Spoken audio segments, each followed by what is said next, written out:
work over family.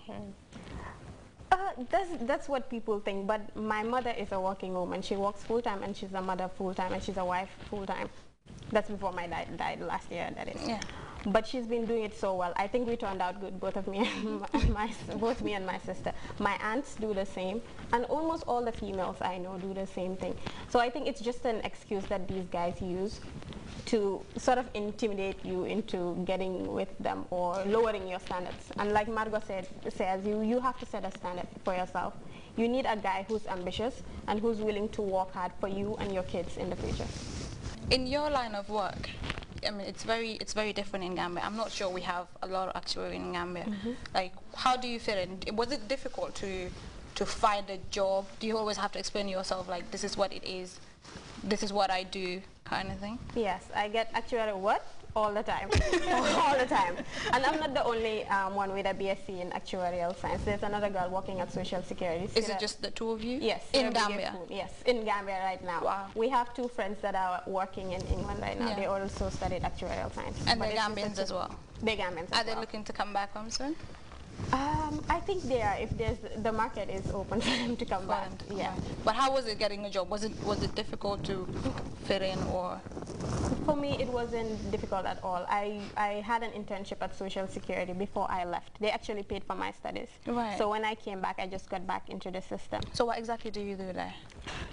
Okay, what I do right now is not as actuarial as I would want it to be. Yeah. What we need and what we really want in the very near future is to go work with a qualified actuary somewhere or in a big actuarial firm, so we can get all the experience that we need, so we can come back to Gambia, because there's a huge need for actuaries in the Gambia. We have all these insurance companies, banks, investment companies, and all these financial institutions that need actuarial scientists. And sometimes in our workplaces, because we're very young, and then we're girls, we're female, young ladies, it's always difficult to carry out your work properly because of the older people at work. Because sometimes you want to say something, you want to do something, you have the experience, but somebody will just come to you and say, how do you take things like that? The good thing about it is, right now at the company where we work, everybody is young, and everybody appreciates each other's suggestions and remarks. So it's much more easier to communicate what it is you want. But scenarios like that have actually happened. I was part of the student union in the university and other organizations. But you would see that in areas like that, where you have people older than you, you might want to make suggestions and set out criteria for changes to be made. But because you have, or you're surrounded by older people, you're basically shut down or not remembered or not taken into consideration. That's not just in the university, but just in general, in society as well. You might be involved with, let's say, adults in a conversation or just a general meeting also. But because you're the youngest there, you might have an idea of what could solve that scenario. But because you're the youngest, like, your remarks are really not considered. And even if you do get to talk, they really don't listen. So that kind of makes you withdraw. Yeah, exactly. Hold back, because you really can't contribute, because when you do, it's just brushed away. Exactly.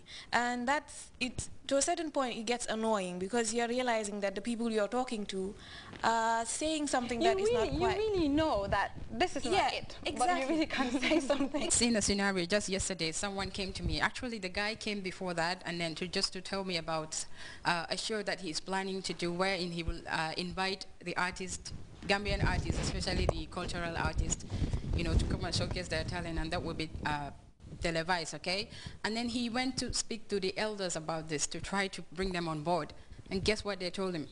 After you've done your things, and then you're coming to tell us. So what's that mean? It means that, you know, they feel inferior, they feel underrated. Because they wasn't consulted in the first place. Exactly, but again, I think something needs to be initialized and thought before said. Before saying. That's what I think.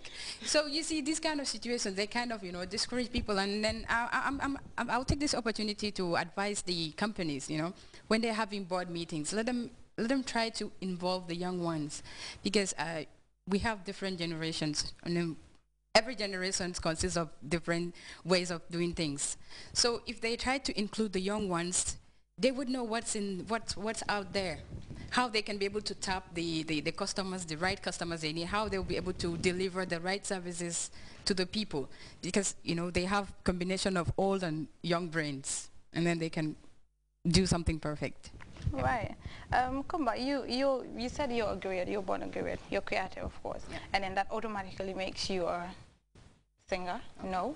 Is it different? Yeah, it's different. The reason why it's automatic, because that's the perception. I mean, that's how it used to be. You're born a Grit, you're expected to sing. Automatic. Yeah, but that doesn't mean that you should or you must. This is something, it's a passion. Right. We've seen people who are not Grts and they are singing. Seen a lot of them and they've succeeded in it. Coming to computer science, all right. My work involves, installation of servers, desktop support, networking, and stuff like that. So and then you have to wear your jeans and shirt and probably a cap to just sometimes I work with an ISP wherein I need to climb towers.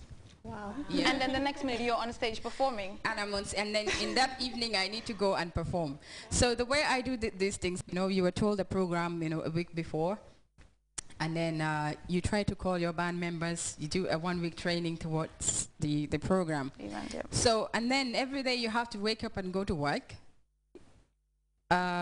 Installing servers, and then you get so tired, you need to come back and do the show. But that's the way we do it. You kind of balance yourself. Like, but how do you match the two, Kumba? I mean, you're a computer scientist, you're a singer. Will marriage fit into it at some point? Obviously. She just mentioned that her mom is a full-time mother, a full-time worker. But that's one profession. Exactly. No. That is one profession. Don't see it as one profession. No. She goes to work. She goes to work. She's the mother and she's the wife. Okay. We understand that. Do you believe that some people are not able to, really perform as mothers as effectively as they're supposed to? That is very true. Yeah. That's very true. We see that all the time. But what I'm saying is, her mother's got a career. Perfect example. She's a mother and she's a wife. She raised great kids. You're a computer scientist. You're a singer. Yes. If you're a wife, you're going to be a mother. That's 4. Okay. How would you match that? Isn't that Is it 4? I thought it's 3. No, it'll be 4. It'll be 4 because you'll be a mother to the kids and then you'll be a wife. Okay. And you'll be the singer and a computer scientist. How will you match that? How can you convince a guy that you will stay home and then be the perfect wife, the ideal wife? So I went to school when I was 12. I started school when I was 12. So since I was 5 until 12, I served as a mother. I served as a housekeeper. So I was lucky to have that idea at a very early age. And then I started schooling. I did my schooling for over, let's say, 12 to 14 years. And then, but again, I live in the family of griots. So every time I hear songs, every time I listen to music, so all this combined, I grew up in this kind of environment. Right. So I don't think I will find it hard. As a quality assurance engineer, before you started work, did you find it difficult to get a job or have to explain yourself whenever you go out on an interview? You always have to say, okay, this is what I do, this is what I enjoy. Was it difficult to fit in or get a job? Fortunately for me, I was an intern at the company I am right now. Right. So right after graduation, I was just taken in as a full-time staff. Where did you study? Where did you study? At the University of the Gambia. They do that? Yes. No, the internship I applied for by myself. Okay. Yes, but the university does do internship programs, but mine I had to do. No, I mean what you studied, quality assurance, like where did you study it? Oh, no. No, actually I studied computer science at the university, and right after school, or during, in fact, before I graduated, my biggest concern was getting a job as a young female, getting a job after studying computer science, a good job that would suit me. And I studied computer science, as Kumba said, but I have other passions. As I said, I'm curious and I need to know just how everything works. Right. So I would say I didn't find the job found me. Because I started off as an intern doing computer science, but I realized that in as much as I am into computer science, I'm not as passionate as I would want to be doing it. And you spent how many years studying? 4. I think it's the same thing for me, because I spent 3 years studying. I did economics and banking, and then I had issues. Yeah, that happens. Major issues. But then again, here I am doing this, but then what I do